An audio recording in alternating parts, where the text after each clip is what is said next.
a pot, a sauté pan, and a casserole dish. If I could only have 3 pieces of cookware, these are the 3 that I would choose, as you can already make a variety of dishes with just these 3 pieces.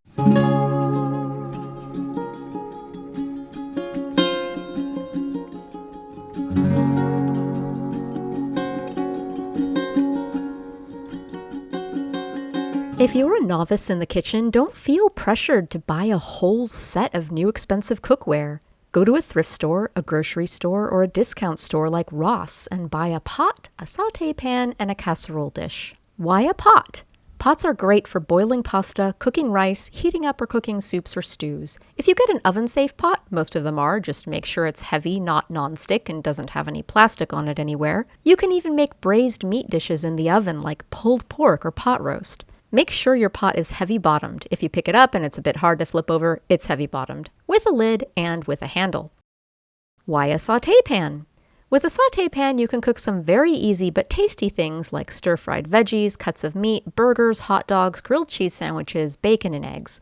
Ideally, get a sauté pan that's heavy-bottomed with a handle. Cast iron is great, but it does require some special maintenance, and the handle gets hot when you use it, so I would advise against cast iron if you're a complete beginner or if you have a hard time gripping and holding heavy things.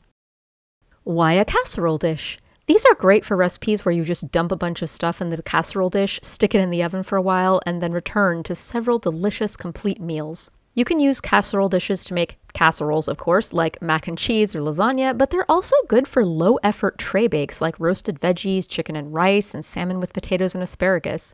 You can also bake sheet cakes in them. My personal preference is ceramic casserole dishes, but glass or metal will also do. As you get more confident in the kitchen, you can later expand your cookware. But if you start with just these 3 items, you'll already be off to a good start. Thank you to my patrons, Chrissy, Britt, Honey Badgers, Megan M, Matthew, Jenny D, Robert Z, Mercedes, Jocelyn, Manila, Gina, Megan B, and Data Fox. And if you want more easy, quick tips like this, check out my Easy Gentle Cooking playlist in the video description.